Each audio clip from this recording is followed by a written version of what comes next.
Brothers and sisters, Assalamu alaikum. This is the third part of the CREO modeling video. So let's get started. आज जो है हमने ये impeller बनाना है जो कि वाटर पंप के अंदर यूज़ होता है. हमने इसका मॉडल बनाना है CREO पे उसके, और इसके अलावा इसकी जो हाउसिंग होती है इन्वॉल्यूट केसिंग जिसको कहते हैं, ये भी हमने बनानी है साथ. तो ये जो है मॉडल ये बाकियों से जो हमने पहले किए उनसे थोड़ा मुश्किल है. तो बनाना स्टार्ट करते हैं. सबसे पहले जो है वो इम्पेलर बनाएंगे.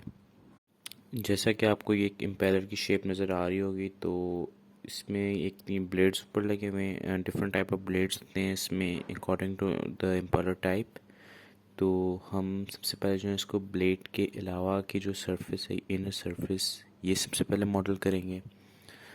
तो मैं इसका स्केच बना लेता हूँ फ्रंट प्लेन सेलेक्ट करके.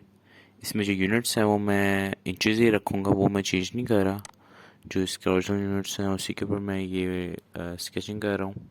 तो ये बनाना स्टार्ट करते हैं. इसके ऊपर मैं सबसे पहले लाइन लगा रहा हूँ. इसमें जो डिमेंशंस हैं वो मैं अपनी एक डिमेंशंस मैंने नोट की हुई, तो उसके हिसाब से डिमेंशन ले रहा हूँ.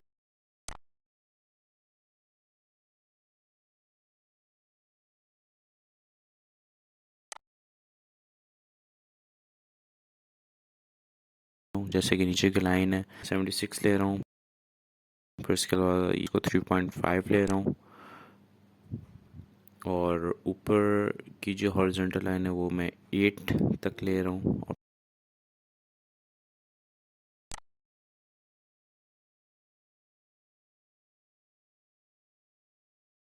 फिर एक वर्टिकल लाइन जो है इसकी हाइट जो है मैं तकरीबन 38 ले रहा हूँ.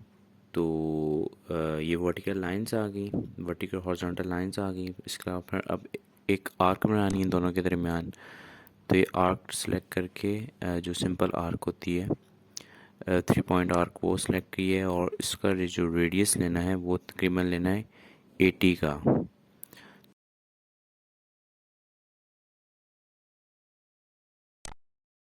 तो ये स्केच जो है हमारा कंप्लीट हो चुका है. इसको 3D में कन्वर्ट करने के लिए हम रिवॉल्व की कमांड यूज़ करेंगे. तो उसके लिए सबसे पहले जो है वो एक सेंटर लाइन ड्रॉ करनी होगी, ये एंड पे सेंटर, क्योंकि इसके अराउंड जो है रिवॉल्व होगा तो इधर सेंटर लाइन ड्रॉ हो जाएगी. और हम इसको जो है वो रिवॉल्व कर लेते हैं. तो ये शेप एक फॉर्म हो चुकी है, डिस्क एक तरह की आप इसको कह सकते हैं. अब इसके ऊपर जो हमने ब्लेड्स बनाने हैं. अब ब्लेड्स बनाने के लिए हमें जो है वो 3 प्लेन चाहिए होंगे, क्योंकि 3 प्लेन हम यूज़ करेंगे ब्लेड बनाने के लिए, जिसके ऊपर हम 3 आर्क्स बनाएंगे अलग अलग.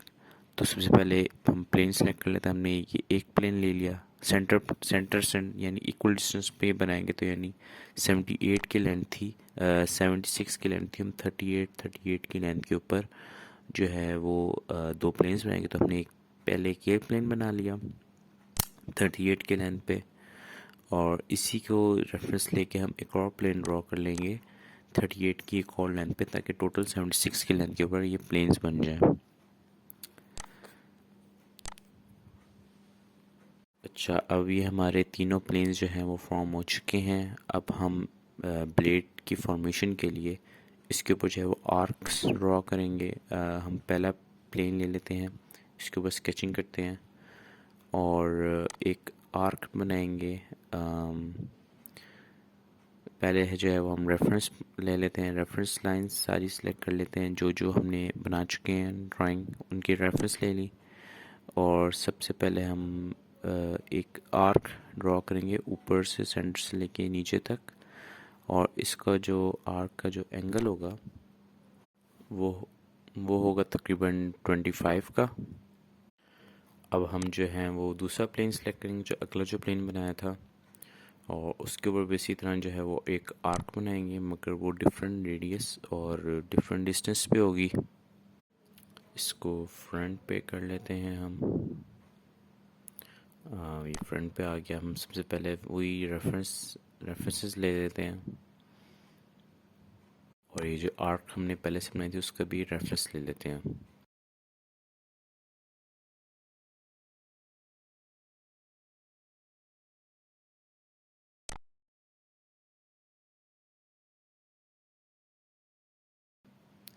अच्छा, अब ये जो आर्क होगी ये सेंटर पे नहीं तो उससे थोड़ी आगे होगी, उसका डिस्टेंस थोड़ा आगे होगा इससे। इसका जो रेडियस है वो मैं तकरीबन 21 ले रहा हूँ। अब इन दोनों प्लेन्स के ऊपर जो है वो आर्क बन चुकी है। अब हम थर्ड प्लेन के ऊपर जो है वो थोड़ी डिफरेंट डायमेंशन बनाएंगे। ये दोनों प्लेन्स बन के अब हम थर्ड प्लेन सेलेक्ट करेंगे और वही सारा प्रोसीजर पहले रेफरेंसेस डालेंगे। ये सारी एक तो हमने जो डायमेंशन बनाई हुई है इसकी और इसके अलावा इन दोनों आर्ट्स की।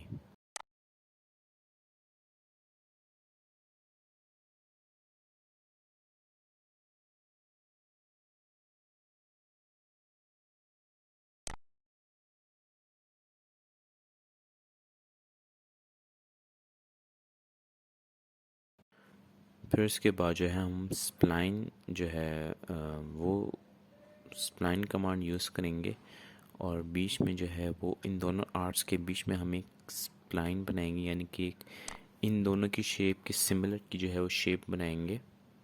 जैसा कि आप देख रहे होंगे इसको इस तरह कर्व प्रोवाइड्स करती है। ये काफ़ी ध्यान से बनानी होगी, उसको थोड़ा सा नीचे ले जाएंगे और हम वहाँ पे जाके हम राइट मिडल का माउस का मिडल बटन दबा देंगे और इसको ओके कर लेंगे। अब तीनों आर्क्स बन चुकी। अब हम जो है वो ब्लेंड की कमांड यूज़ करेंगे, बाउंड्री ब्लेंड।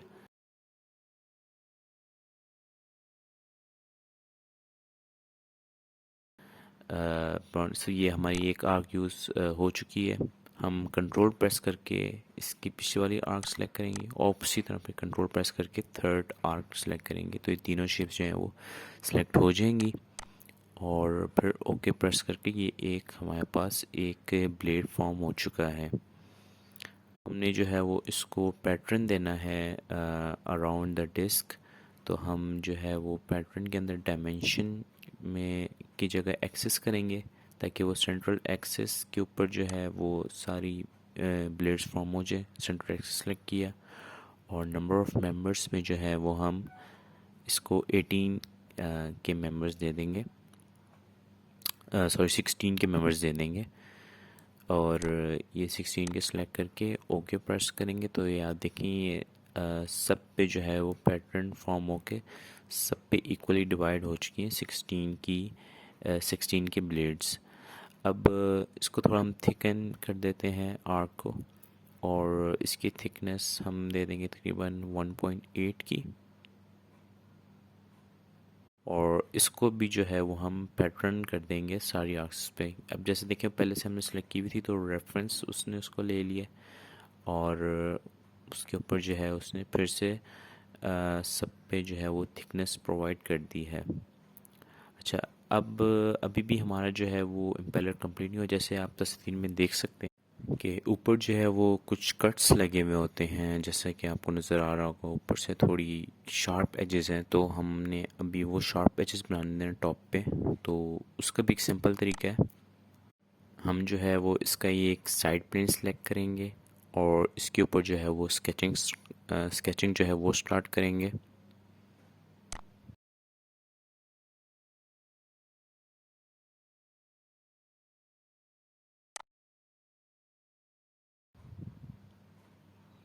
इसके ऊपर हम जो है एक शेप बनाएंगे इसी ब्लेड के ऑपोजिट ऊपर की तरफ, यानी कि हाफ ब्लेड हम ऊपर बनाएंगे ताकि वो इससे कट हो सके। जैसे कि मैं इसके ऊपर स्केच करता हूँ आपको खुद ही समझ आ जाएगी। ये पहले मैंने एक सेंटर से एक लाइन ऊपर की तरफ खींची और फिर एक हॉरिजॉन्टल लाइन ली है और फिर उसको आगे एक्सटेंड करके इसको थोड़ा सा आगे ले जाके इसको फिर नीचे की तरफ, फुल नीचे नहीं लेके जाना, बिल्कुल जहाँ पे ये ब्लेड जो है वो नीचे हॉरिजॉन्टल प्लेट के साथ मीट हो रहा है वहाँ तक इसको लेकर आना है। और फिर इसके बाद हमने उधर से जो है वो एक और हॉरिजॉन्टल लाइन लेनी है थोड़े ऑफसेट के ऊपर और इसको हाफ डायमेंशन में ड्रॉ करना है। और फिर हमने जो है वो स्प्लाइन फिर से यूज़ करनी है और स्प्लाइन में हमने इसको जो हमने ब्लेड बनाया हुआ है इसके ऑपोजिट एक आप रैंडम सी शेप बना सकें ताकि वो एक कट सा हो सके, और ये एक शेप फॉर्म हो चुकी है। अब यानी कि अब मैं इसको अब जो है वो मैं रिवॉल्व करके इस पूरे के ऊपर इम्प्लीमेंट करके जब मैं रिमूव करूँगा तो वो एक ब्लेड की शेप फॉर्म हो जाएगी। मैंने जैसे सेंटर लाइन ड्रॉ की है और इसको मैं अब ओके करके जब रिवॉल्व करूँगा, ये एक डिस्क फॉर्म हो चुकी है। हम जो है वो रिमूव मटेरियल करते हैं तो आप ये देख सकेंगे कि एक कट फॉर्म हो चुके हैं, यानी कि जो चीज़ हमने बनाई थी वो अपने पिछले ऑब्जेक्ट से रिमूव कर दी है। तो ये एक डिफरेंट ऑब्जेक्ट हमारे सामने फॉर्म हो चुका है। अब ये एग्जैक्टली वैसा तो नहीं है। अब जैसे कि तस्वीर में है, तो आप जो हमने शेप बनाई है उसको थोड़ा सा चेंज करके एग्जैक्टली वैसी शेप बन ला सकते हैं, मगर ये भी थोड़ी बहुत मिलती जुलती है। मगर आप अगर थोड़ी सी उसको और ओरिएंटेशन दें तो एग्जैक्टली आप परफेक्ट इम्पेलर बना सकते हैं। अच्छा, अभी जो है हमारा इम्पेलर फॉर्म हो चुका है। हमने इसकी हाउसिंग बनानी है, जैसे कि आपको तस्वीर में नज़र आ रहा होगा। अब ये तो काफ़ी परफेक्टली बना हुआ है। हम एग्जैक्टली ऐसे तो नहीं बनाएंगे, थोड़ा डिफरेंट होगा हमारा। तो बनाना स्टार्ट करते हैं। प्लेन सेलेक्ट करके इसके ऊपर सबसे पहले जो हम एक सर्कल बनाएंगे। सर्कल जो है वो मैं तकरीबन 100 के सर्कल ले रहा हूँ।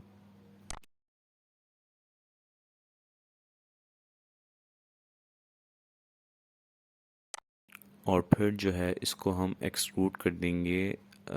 इसमें वहाँ पे आप डेप्थ जो है वो पहले चेंज करेंगे, तो उसको जो है वो हम सिमेट्रिक करेंगे डेप्थ को, ताकि प्लेन जो हमारे सेंटर में आ जाए हम उसके ऊपर स्केचिंग कर सकें। जैसे कि सेंटर में प्लेन आ चुका है और ओके प्रेस कर लेंगे। ठीक है, अभी हमारा सेंटर में एक प्लेन आ चुका है। हम इसके ऊपर जो है स्केचिंग करेंगे। इसके ऊपर जो है वो हमने एक आर्क बनानी है इन्वॉल्यूट केसिंग की, जो एक वो ओपनिंग बाहर ओपनिंग की जो निकली हुई है वो हमने बनानी है। तो उसके लिए सबसे पहले जो एक आर्क बनाएंगे हम, सेंटर टू एंड वाली आर्क लेंगे और सर्कल के सेंटर से काफ़ी आगे जो है वो एक सेंटर पॉइंट लेंगे और ऊपर से एक आर्क खींचेंगे। ठीक है,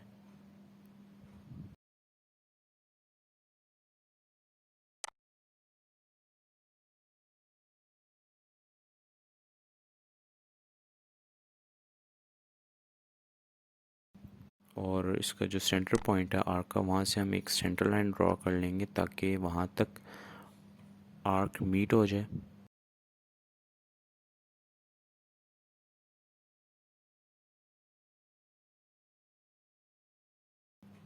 फिर एंड पॉइंट को जो है वो स्प्लाइन के ज़रिए से जो है वो हम नीचे डिस्क तक मीट करेंगे। काफ़ी प्रिसाइसली तो नहीं खैर होगा, थोड़ी बहुत इसके अंदर इनएक्यूरेसीज हो सकती हैं।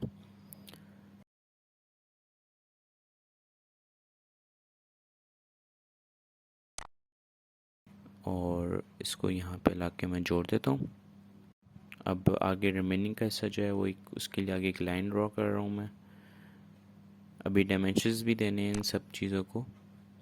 लाइन भी मैं एक रैंडमली ड्रॉ कर रहा हूँ और अब जो है मैं डायमेंशन दूंगा। लाइन को 50 का हो गया। फिर इसके अलावा जो आर्क का रेडियस है वो है तकरीबन 85 का। 85 का आर्क को रेडियस आ गया। और सेंटर जो डिस्टेंस है वो है तकरीबन 35 का। ठीक है, अब ये हमारा स्केच जो है ये कंप्लीट हो चुका है। अब जो है वो हम स्वैप ब्लेंड की कमांड जो है वो यूज़ करेंगे इस बात के ऊपर। सबसे पहले जो है वो हम एक जो है वो डेटम पॉइंट बनाएंगे जो आर्क का एंड हो रहा था, जहाँ पे सेंटर लाइन है वहाँ पे एक डेटम पॉइंट बना लेंगे। और ये फिर इधर हम 3 प्लेन्स जो है उनके ऊपर स्केचिंग करेंगे। तो सबसे पहले सेक्शन 1 जो है जो स्टार्टिंग पॉइंट है वहाँ पे एक स्केच बनाएंगे हम, इसको इधर करके। और इधर हम जो है वो रेक्टेंगल ड्रॉ करेंगे। कॉर्नर रेक्टेंगल ड्रॉ करके हम इसको जो है डायमेंशन दे देंगे। मैं जो डायमेंशन यूज़ कर रहा हूँ वो है 35 बाय 40 की।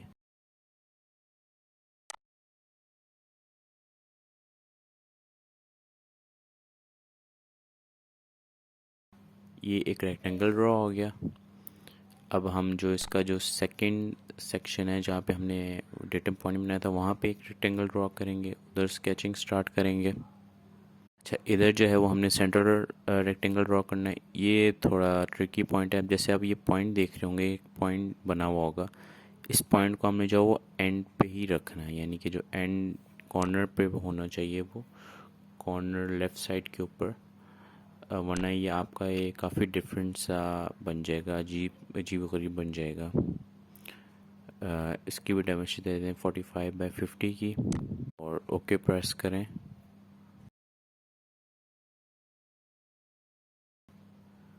तो ये देखिए अब एक शेप बनना जो है वो स्टार्ट हो चुकी है। अब हम जो है एक फाइनल स्केच ड्रॉ कर लेते हैं आखिरी पॉइंट के ऊपर। ये जो पॉइंट है आखिरी, इधर भी स्केच करके एक रेक्टेंगल बनाएंगे। ये भी सेंट्रल रेक्टेंगल होगा।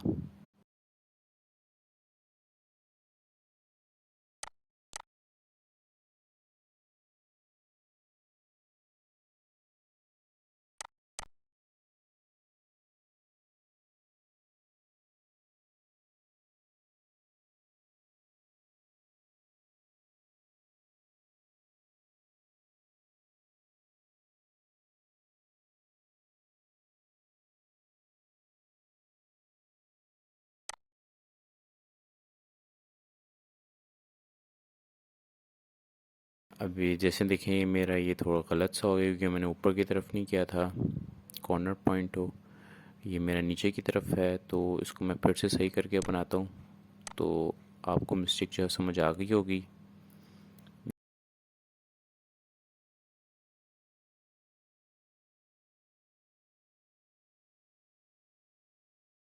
ये जैसे ये देखें, ये आप सेलेक्ट कर लें, ये एंड पे होना चाहिए कॉर्नर लेफ़्ट के ऊपर। इसकी भी जो है वो डायमेंशन में दे देता हूँ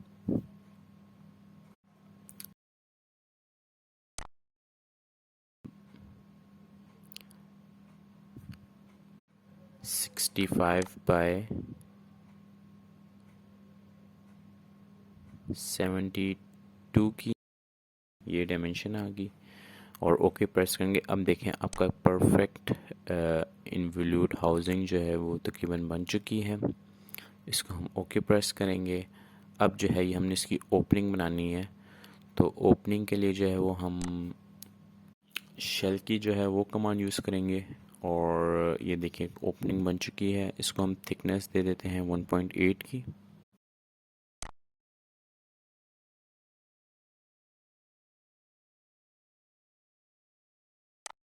अच्छा, अब जो हमने डिस्क की ओपनिंग बनानी है, हमने इसकी सरफेस सेलेक्ट कर लिया और उसके ऊपर जो है वो एक सर्कल स्केच कर लिया तकरीबन 85 की डायमीटर का।